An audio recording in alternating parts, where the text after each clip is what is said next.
In this episode of the Denoised podcast, we're going to talk about turmoil at Technicolor, the tax incentive battles to keep production here in LA, and a look at some of the AI products that have recently hit the product graveyard. Let's get into it. Welcome back, everyone, to the Denoised podcast. I'm Joey Dowd. I'm Addy Ghani. Welcome back. Welcome, Addy. Good to see man. you. Good to see you. How was your weekend? Pretty good. Went to Santa Barbara for a quick trip. It's always pleasure to be there. I think the most pleasant part of California. It's such a, and I understand, too, why people, once you get a ton of money, why you want to live in Montecito near Santa Barbara, because you're like luxury, and then you can just hop into LA because it's so close to your LA stuff. That's it. On a more bummer note, there's a lot of crazy news happening over the weekend with Technicolor, with the Mill, one of their VFX houses, which initially there was a post going around saying that the Mill was going to shut down in the US today on Monday. So we are recording this on Monday the 24th, and this is changing quickly. So some stuff could change by the time this comes out. It initially was like that the Mill, there's a notice going around to all of the employees of the US on the Mill saying that if they don't get enough money, they're going to have to shut down. And then that expanded to potentially all of Technicolor around the world, which is thousands of employees. Yeah, Technicolor is massive. As you know, it's a over 100-year-old company, started with film and early golden era Hollywood, and then eventually acquired a bunch of companies. So MPC, The Mill, Micros Animation are the big three blocks, and the Technicolor serves as an overarching umbrella company that provides infrastructure and support to these three individual companies. I think all in all, 15,000 employees around the world. Yeah, that's crazy. That's a lot of people, M&E people. And just overnight, in the blink of an eye, 15,000 people no longer have jobs. Yeah, that's awful. I haven't seen this massive of a layoff in our industry yet.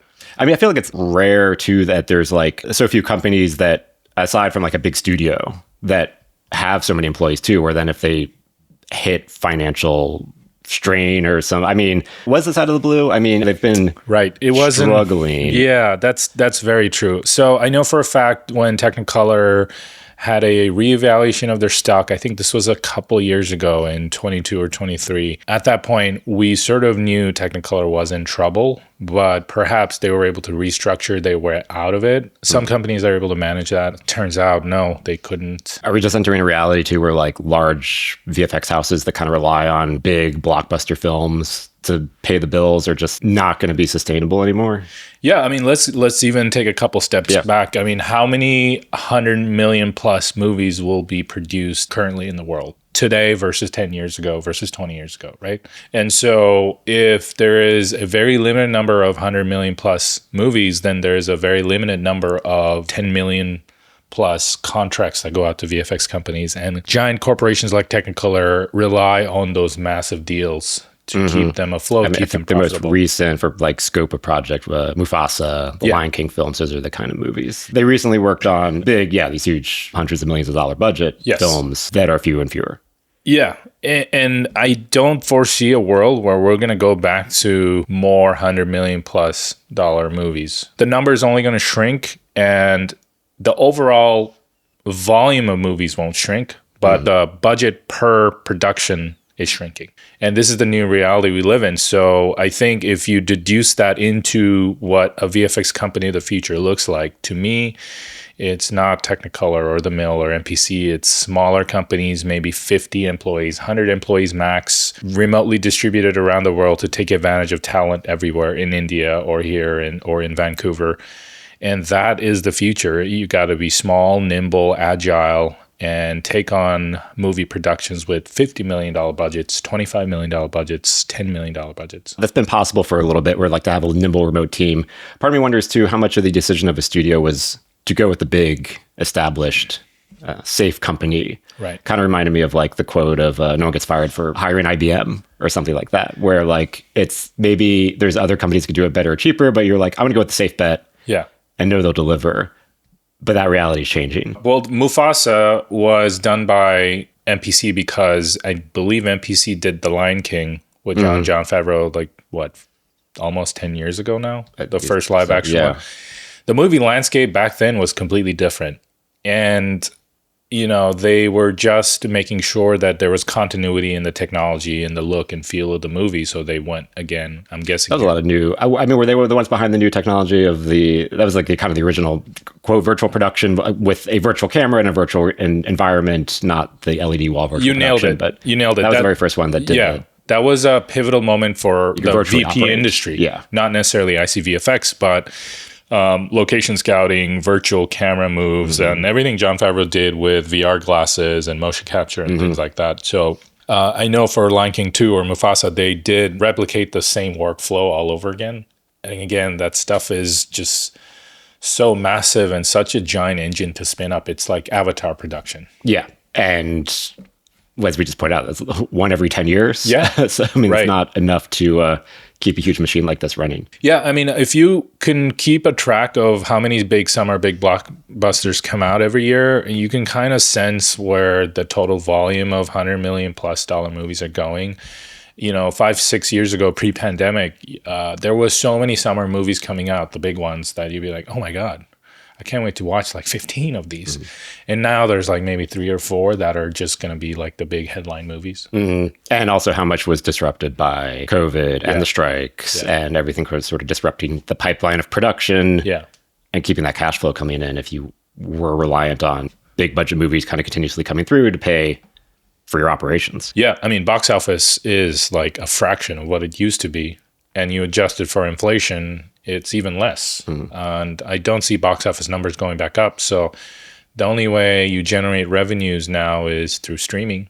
And it's unclear if, $100 million+ movies can be justified from a streaming revenue business. Right. And there was that big boom of like Netflix and everyone else kind of throwing content production budgets to like just make content in 2022, 2023. And that's gone down a bit. Adjusted for. Yeah. Yes.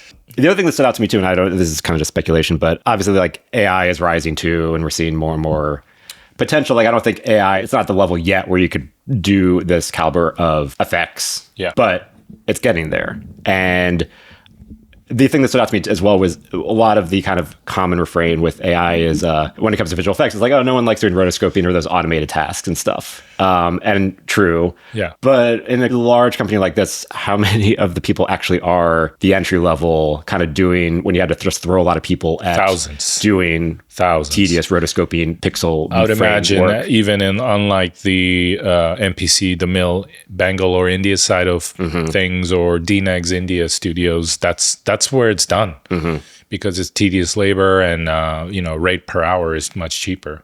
So yeah, look, going forward, we won't see a transition into AI VFX overnight, but a lot of the tool sets will fundamentally change how a VFX pipeline is set up.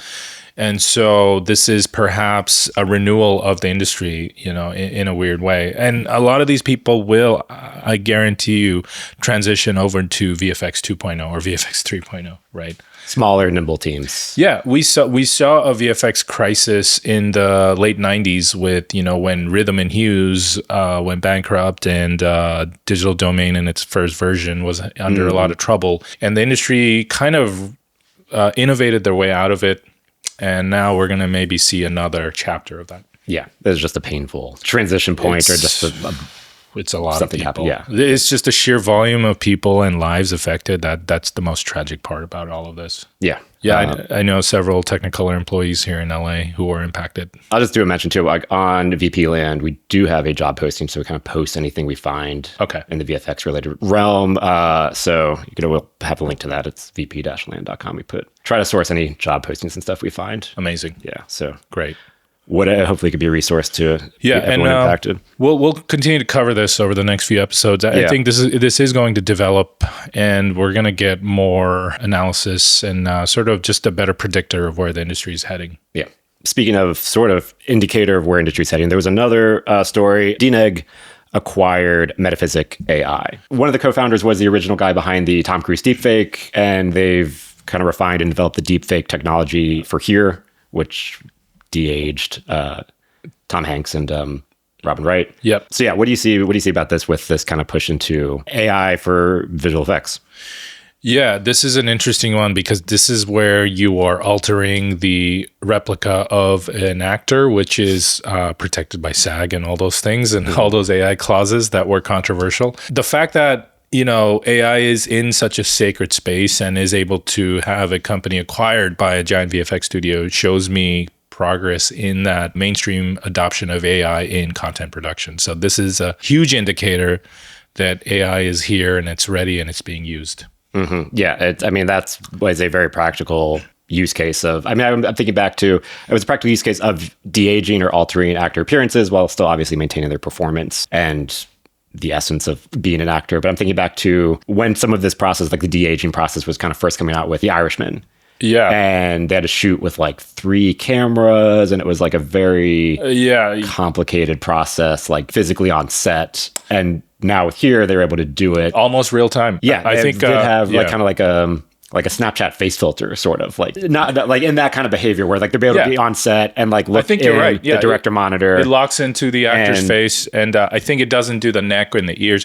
There's a video that I saw Kevin Bailey from Scanline, he was in it, and he was saying something like, you can get a pretty good enough representation in real time that's running on a viewfinder, but then we go back and we get the pixel perfect thing. Right, they clean it up, but at least when you're working on set, kind of same idea with like virtual cameras and all of that, where it's like, well, you can kind of see, at least get a good idea of what you're looking at in real time, and then you acquire it, and then you go back and refine it. Just a couple of things to note here and just really taking a step back, connecting with characters in a movie is the number one goal for filmmakers, right? And connecting with character faces enables us to connect with those characters.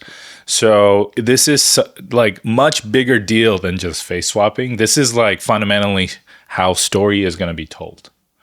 And if you go back to Tron Legacy, I think this was what 2013. With the de-aged Jeff Bridges. Jeff Bridges. So if you see that shot where Jeff Bridges comes up from the elevator and his face is just like kind of floating around, it's looking super uncanny valley. Like we've come a long way for that. Yeah. And this is only going to get better from here. Yeah. Yeah. To have this improvement of being able to still work with real actors, capture the performance, but just change the appearance. Yeah. Speaking of which, the next Tron is supposed to come out soon, and it's also going to have a DH Jeff Bridges in there, I think. Probably an improved looking DH. Yes. Jeff Bridges. Yeah, I'm curious about the next Tron. I mean, I kind of forgot about that movie, but I know they've like still been banking on it because that roller coaster that came out. Finished shooting. I forget what the new Tron is called, but it was shot in Vancouver over the course of the last 2 years. But yeah, it's supposed to be coming out this summer, if I'm not mistaken. Okay. Yeah. There's $100 million plus movie. I don't think if they could bring back Daft Punk to do the soundtrack again, I'd be all for that. I don't think they're going to bring them back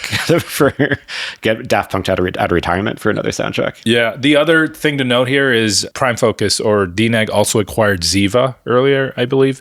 Ziva was previously owned by Unity. They're a muscle simulation technology, not AI, more procedurally generated muscles for accurate, not just humans but animals and stuff. So this company with Metaphysic AI is now very much playing in the digital twin, digital human space. So that's the space I'm really curious. It also feels like a good future, not future proofing, but future, like a good acquisition to get into the AI and kind of where the future is going with VFX technology in different applications, but in a very kind of forward-thinking way. I think going back to our Technicolor coverage, in the future, I think instead of seeing massive, giant umbrellas of VFX, you're going to see small lanes of VFX where it's more like a specialty. Yeah, you have a digital human expertise or volumetric expertise or environment expertise, and this plays into that. I think a VFX company, if they do it all, then they do it for $50 million. But if they do this one thing, they do it for $5 million. And there's a lot more business in the smaller contracts. Yeah. Do you see any kind of hiccups in that with like managing the entire post pipeline if you have so many vendors? Oh, that's where open source, USDC and Material X and all these open source formats come in. Data has to be able to travel across studios, across pipelines much more easily. And I think innovation is the mother of necessity. So when we get to a more decentralized VFX ecosystem, perhaps that plays into that. Yeah, more open standards. Yeah. All right. Next story. The sort of tax incentive battles partly there's a campaign, Stay in LA campaign to keep film production in LA, especially after the strikes, after the wildfires. The town's still kind of hurting. And a big issue has been the tax incentives in the state of California are just not competitive enough. That's an understatement. To combat against states like Georgia, where a lot of production and studios have gone to Atlanta, and other states, other countries. California's tax credits currently caps at $330 million annual tax credit. I believe that is for all productions. Everything. Yeah, everything. That's a drop in the bucket. Yes. Georgia has no limit, I believe, which makes them a lot more competitive. There was talk, I believe, of doubling California's tax credit, but that's still feels possibly not enough. And then to tie to this dilemma here, did you see the United Kingdom just upped it to 40%? I did see that. Yeah, so they upped to a 40% tax rebate or tax relief. And then so on that vein of thought, I think there is an arms race in Europe because now you have Czech Republic and Austria and Spain as well. More incentives or bigger incentives. Yeah. Now everybody's playing above 30%. So it's between 30 to 40. And then in the Middle East, you have Saudi Arabia, Abu Dhabi, and Dubai at 50%. Well, they have a lot of resources. So like this is a game that's impossible to win. And you just have to keep playing in order to have some competency. And California at this moment is relying on the fact that they have been the industry leader for the last 100 years. Clearly, that's not enough to keep productions here. I feel like a lot of stuff in California is resting on the laurels. Yeah, resting on the laurels. A variety of things that worked really well for it 20, 30, 50 years ago and has stayed stagnant and not updated with the times. So what do you think? There's a proposed increase for the California to go up to $750 million in tax incentives, which still, I mean, Georgia has no cap. And I'm not New Mexico, financial analyst, but I feel like we should be playing in the billions, not or millions. Just uncapped. Uncapped. Yeah. What do you predict is the future of LA and California as... I don't know. I remember this was like our very first episode. We sort of talked after the fires. We were like, is this the end of LA? Is the film hub? I mean, production going down. Yeah. So is it going to be the soundstage, film production capital, shoots everywhere? Probably not. But I still don't see it not being still the hub of... Production's one part of like everything else of the studios, the meeting, the script development, the writers. Maybe, post-production is probably getting more and more remote because that's out of all the stages, maybe besides writing, is easiest to move to the cloud or remotely. But just the people, the face-to-face, I feel like we'll always kind of need a geographic hub. Yep. And I don't see that not being LA. Okay, I have an analogy for you. It's kind of grim, but it's fitting for this is pretty grim episode. So not a cheerful. But that's the state of our industry, right? Like we're seeing some glimpses of hope, and at the same time, there is this massive weight of the reality. So the analogy I'm going to make is LA and Detroit. I've been hearing that lately, like LA is the new Detroit. Okay, let's not get started on that. But what happened in Detroit was in the 50s and 60s, post-World War II, we had the big boom, right? All the automakers were doing amazing. Detroit was a massive city, Motown music, the big three, Ford, Chevy, Ford, GM, and Dodge were making cars there. And then globalization hit. NAFTA hit, and then the car manufacturing went to Mexico, Canada. Was this when Japan came in too? Yeah, so that's when Toyotas were coming online, and Detroit was in trouble. And so Detroit went through kind of a dark period, and now it's reviving again. But how the auto industry shifted is the talent and the brain power never went away. Like the automotive designers are still there. The people that actually, predict the industry 10, 20 years ahead are there.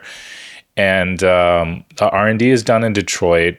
The high-end cars are built in and around Detroit. So like if you look at the Hummer EV or the Chevy Corvette, that's built in Bowling Green, Kentucky, not too far away. But the manufacturing, quote unquote, of like the Ford Taurus, like the generic everyday car, that went away, right? Yeah. So I think LA will go through a similar thing, like the brain trust and the decision making, the executives, the tastemakers, and the future forward thinkers will stay here. Netflix has a big office here. Amazon does too. Like, I don't think those are going anywhere. Even I remember like when Apple, started investing in content, like they opened a huge office in Culver City, like because. Did you know that Apple redrew the lines where Culver City and Inglewood end so they could have more office in quote unquote Culver City? No, but it doesn't surprise me. Yeah. I remember the story when like Steve Jobs went to the Cupertino like town hall to like convince them to like let him build his spaceship office. Yeah. No, that does not surprise me. So I think, look, we're never going to be able to keep productions here anymore. I think this is a tire with a bunch of holes. The air is just going to keep coming out. Having said that, that's not a bad thing.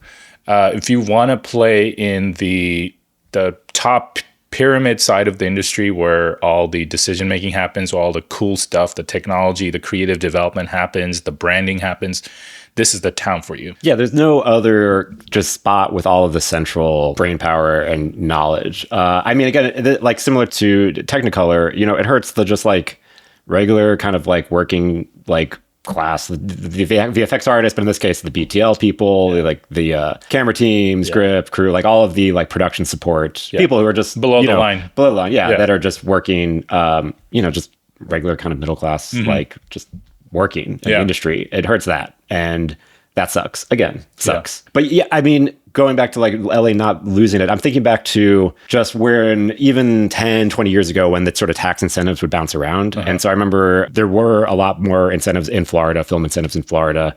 And that was when like Burn Notice was shooting there. Dexter season 1 was shooting there, the Miami Vice movie. And then the state canceled the tax incentives, and then New Orleans had tax incentives, and then it was just like, okay, then everything just kind of moved there, and there were like some new shops that opened up, and like the below the line crew kind of moved there, and then New Orleans was booming for like a few years, and then they stopped their credits, and then it moved to Atlanta, and Atlanta and Georgia have been kept it going, but it's really just like as long as they keep the incentives going, then stuff happens there. But as soon as these legislators were like, why are we funding Hollywood stuff? Why are we making movies? And then it just bounces somewhere else. Yeah. And it's just like a little kind of a game of hopscotch of who has the tax incentives. But like LA ups and downs, but it's always the hub. It's always the capital. It's going to be the hub. Yeah. The offices, the infrastructure, the cameras, all of that stuff is headquartered here. I was talking to a friend of mine who's a Teamster, and I was like, hey, how's it going with you? Because Teamsters are very much, active in the LA area. Mm-hmm. They're like, no, everything's fine. We have work. We're just traveling more. So that's the reality. Yeah, and it's like the tax incentives for shooting in another country or state is worth it to ship everyone there. Yeah. To a limit, because also I know some of these tax incentives you are required to like have a certain amount of crew that's local, because they want you. They don't want to just give you free money. They want to hire, boost their local economy. Queensland and Australia, those places remind me of that. And then speaking of large investments, but not in America, so Netflix was just announced that they're going to invest $1 billion in Mexico for production over the next 4 years. Their investment means that they have to make at least 20 films or series that will be produced in Mexico every year through 20 films a year, every year through 2028. Yeah. It includes they're also building or improving existing studio infrastructure. Okay. This is right after Netflix proposed $4 billion spend in New Jersey. Do you remember that a couple years back? They're still converting an old army base into a giant studio complex. Oh, so in Jersey? Yeah. Okay. And then they just launched and opened Albuquerque. So Albuquerque was the first outsource, if you will, then Jersey for Netflix, and now looks like Mexico. Albuquerque, because New Mexico also has pretty good tax incentives. Yes. Yeah. Breaking Bad. Yeah, which I think one of the reasons they filmed there was because of the tax incentives. Yeah. But they also did a really great job of making Albuquerque part of the show. Can't really imagine that show like anywhere else. Right? Like they did such a good job of, beautiful. The Netflix is investing $2 million to upgrade facilities at Mexico City's historic Churubusco Studios, one of Latin America's oldest film studios. So I see this, but my biggest question is this just part of investing in Spanish language content? Because I think we also forget, like, Netflix is a massive global studio. They're not just making US content. They've really cracked the global. I mean, look at Squid Games, but I mean, Squid Games is something that has transcended language and become a global hit. But there are so many shows that are popular in their native language in their native country that we're just not aware of, because it is that's exactly it. Popular for that country. We're Americans living in LA, so it's hard to just kind of get a sense of what's going on in the world. Fortunately, I've been to enough VP stages around the world, and I could tell you the VP scene, the virtual production scene in Mexico is thriving. Mexico City has quite a few stages. Malak is one of them. What kind of content are they producing? It's local content, so like TV shows. TV shows. They'll shoot Netflix content, Amazon content. Yeah, a lot of that. I mean, those are high throughput shows, right? That's probably perfect that you just literally download set. I don't know what their ad department is like, but you can probably just pull in give me house sets. And throw it up on the wall. Forget how many hundreds of millions of people speak Spanish around the world. Yeah, and so you shoot something in Mexico, it's good to go for a lot of other markets. I mean, my biggest question with this was is it just investing in something they were going to already invest in because they're going to be producing more Spanish language content, or is this to move things that would have shot in the US to Mexico? I'm not getting that impression. I don't think it's that. I think it's Netflix diversifying their portfolio. Yeah, I mean, they have a huge South Korea office and operation. Oh, yeah. And just, they're a global company. Yeah. So they produce stuff all over the world. Yeah, they have an increasingly larger presence in India now for Indian language content. And of course, in Europe, the Barcelona and stuff, there's, because that Spanish is a different type of content, European Spanish, and then Latin America is a different type of Spanish. Even in Latin America, there are a lot of different types of Spanishes. Yes. Growing up in Miami, but not speaking Spanish, but I'm aware that there are a lot of dialects and different types of Spanish. The nuances. Yes. I know that, obviously you want to see Netflix also invest in the US, but I feel like this is probably just another way of something they were going to invest in anyways. From before, I think they probably just acquired from content studios would produce the content, but it's probably better and it's definitely in Netflix's best interest to produce the stuff themselves and just invest in making that stuff. Yeah, and I would imagine if a giant such as Netflix comes into Mexico to ask for studio space, the other studios would be like, let's work together. Yeah. That's that is the sweet check right there. All right, and last grouping I don't have a good clever, catchy name for this, but our product graveyard segment, just to pay a moment of silence to some recent AI companies that have, or products that have shut down. The first one, actually, though, I'm kind of bummed about this, not as a jokey way, but this one was over the weekend. I saw Skyglass. Describe it to me. iPhone. Yeah, I've talked about them a couple of times. They were a iPhone app that was basically a virtual production iPhone app. You could generate a scene or environment or load one, or you could actually, if you paid for the higher tier, you could bring in an Unreal Engine scene into your phone, and it would do real-time AI segmentation on the person, and you can film people in a virtual space. Yeah. I use this for pre-pro a lot, and I used it for AI short film that I did last year, and I kind of used that as the acquisition, and then ran video to video on the stuff that I recorded. Yeah. It was a really good app. But I feel like I think who they were targeting, their customer base, always was a little confusing to me. It seemed like they're kind of targeting more content creators. I was just gonna say the thing that's been so difficult with virtual production is breaking into B2C, into the mainstream consumer market. Yeah, and what are they going to use it for? That makes they still don't see the value in digital environments and digital characters for user-generated content. We haven't been able to break that through. Yeah, it's cool. It doesn't look real enough. Yeah. So it was good for. I mean, the tech is good. I hope they find, I don't know, footing or somewhere, maybe re-envisioning it. It would be good for previs. It'd be good for more the entry level of higher end workflows, but I guess it's one of those things where it's too low end for us professionals, and then it's too complicated for an average consumer. Or just not enough of worth the $10 a month or whatever that their consumer plan was targeting. Sure. So kind of bummed to see, because there were some cool guys, and kind of bummed to see that that went down. But there's also I've talked about them a lot too. Jet Set Cine, which is another kind of similar-ish app, but they're definitely targeting more high-end workflows, because you can use their app and strap it onto a professional cinema camera and use your iPhone as a tracker. That's it. Or you could also record inside your iPhone. And they've been talking about doing stuff where they could load Gaussian splats straight into the phone. That's it. They run a lot faster. They run so that's more smoother. Professional-oriented. They've just been targeting the professional market. And then if you change that license to $1,000 a month, all of a sudden you'll have more revenue. Right, because then companies looking at licenses and stuff, and something that's $100 a month, they're like, oh, what's the end user agreement there, and that seems problematic. It's a consumer thing.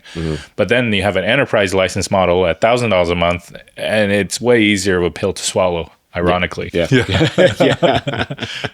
All right. Other product that shut down, not much of a surprise with this one, the Humane AI Pin. Do you remember this pin? The $600, it was going to change the world. Oh, dude, I was skeptical from the beginning. And like projected on your hand or something. I was skeptical from the get-go, especially when that founder was up on stage, and I think it wasn't working right on one of the presentations. Possibly. There was this, and there was the Rabbit, which was the other device that came out at the same time. It's a handheld device. I think. It has a scroll wheel. I think it's still technically operating, the Rabbit. I don't know. I think the Rabbit got acquired or something happened to it recently. I think Humane was acquired by HP, but they're going to, it's shutting down. And also, if you bought the device, it's going to stop working in like a week or two. So I guess that's the pain of being a early adopter.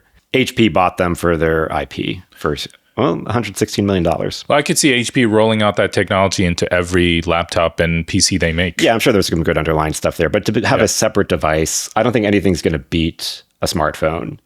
Aside from possibly the only thing that has a fighting chance, I think would be once like AR glasses. Oh, so you do believe in Mark Zuckerberg's vision for the future? I think if they can crack it to like, it doesn't like, you don't look like a glass hole with like the Google Glass kind of thing. And it just looks like regular glasses, but it's like, if you can get the Vision Pro experience in something that looks like regular glasses, I think that's the only thing, next kind of tech device that could actually disrupt or beat like smartphone. Maybe not beat smartphones, but be as complement disruptive. the smartphone. It's like, the watch and the AirPods complement the smartphone really well. So I think the glasses will too, if it's, integrated. Right. And once it gets powerful enough where it looks like regular glasses. But how would you type? You can't voice to text everything. I mean, it would have to be for similar to like the watch, where it's like you can't really type on that thing. You can look at things or navigate things. But a separate, like a pin that you're going to wear here, never didn't see that taken off. Nikola, the other electric car, they were going after like electric trucks. I used to have Nikola stock, man, when it was hot. This is not a financial advice podcast, clearly. Yes. Do ignore my maybe you could do stock advice. You could be the Jim Cramer and people can like do the opposite, bet against the Addy picks. I think that would be great, actually. So they have declared bankruptcy. Yeah, that never took off. I mean, that's a hard sell to build. Like, even Rivian was B2B. Rivian and Nikola came online around the same time, and Rivian was struggling for a bit before Amazon put in that major chunk of change. Was it Volkswagen's also invested in them? Right? Yeah. So they're okay now, and the company that's in trouble at the moment is Lucid. Oh, yeah. Even though they have the best electric cars out there, like 500 miles of range and everything. That's cool. Yeah. It's tough to like.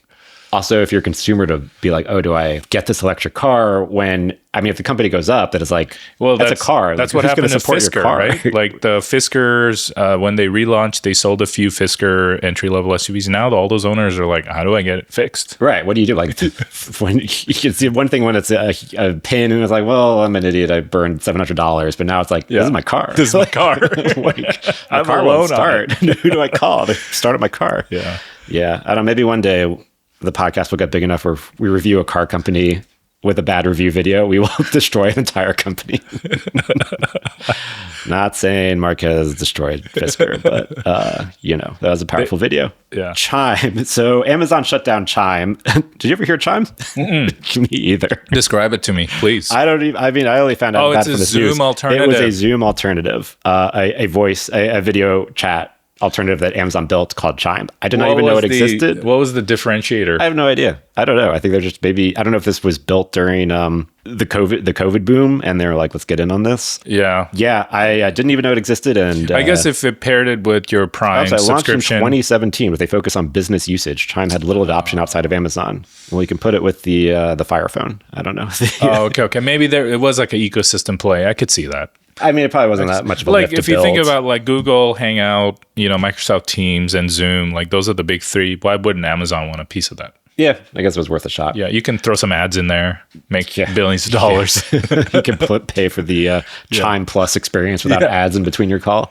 Stuff like this is why I'm always hesitant when a big company comes out with a new product that seems cool, and I'm like, oh, let me go in on this. But then it's like, it's a footnote in their So small. report, and they can just kill it. And that has happened to me many times with Google products. Amazon shut down Drive recently, which was their Google Drive. And I didn't even know that was a thing too. I had some photos on there. I was like, delete it. Go ahead, man. Google, I used to use Google Notebook. That was like their Evernote thing. They shut that down a long time ago. I used to use Google RSS Reader. They killed that. Google Domains, I used to register my domains there. They killed that. It's a moving target. Yeah, it's always why I don't these blame big companies. them. I mean, they're shifting in an ever-changing environment. Right? Yeah, but it's tough when you're known to kill these things. Well, how are people going to like shift their systems over if it's at the risk of you might just kill the whole thing? If, I gotta say, it doesn't check the box on your quarterly report. I mean, are you playing in the Apple ecosystem? You are, right? I'm all in on Apple. So Apple is probably the most consistent out of all. Like iCloud's been around forever, and iTunes is still around in some form. I'm trying to think of anything that they haven't killed anything. Hasn't. No, they've rebranded. I mean, what was Mobile Me? I mean, they rebranded that to iCloud, but they didn't really kill anything there. Yeah. So I think maybe Google is the most transient in Apple. Google. Yeah. I mean, there was an image of just like the Google graveyard that was like all of the products they have killed throughout the years. But it makes it risky. Google Wave. I never used that one, but remember that was supposed to be their like email killer. It was like a complete reimagining of email, and it was like this like bizarre like thread conversation thing. I don't even know how to describe it. Google Plus, their social network. Google Plus, that was supposed to be huge, right? Yeah, because that was around the time when Facebook was just starting to grow. Yeah. Well, anyways, that's the recent graveyard stuff. Well, what a great RIP episode. To Skyglass. Lots of RIP to Skyglass. Skyglass I'm bummed out about. The other ones, I understand why they didn't make it. Fair enough. But I'm sure this won't be the end of product graveyard coverage in our show. No, we'll revisit this when there's a new slew of products that didn't make the cut. Sounds good. It's actually good for the company to kind of trim things that don't work and focus the energy on innovation. Yeah, for sure. And it's good to kind of talk about it too, because you can kind of see like what didn't work. So you can see what didn't work for someone else, and you can learn from that. And if you're building products, you can apply it to your own learning. That's it. And just take advantage of someone else's like mistakes to apply to your own knowledge. That's it. Yeah. Well, cool. This is it for the episode. All right, guys. Thanks, everyone. As always, show notes and everything are at denoisedpodcast.com. Thanks for watching. And we're still in an early phase, so every support follow is super appreciated. Go on Spotify, go on YouTube, go on Apple Podcasts, wherever you will consume this, and please give us a little bit of support. Thank you. All right. Thanks, guys. We'll see you in the next episode.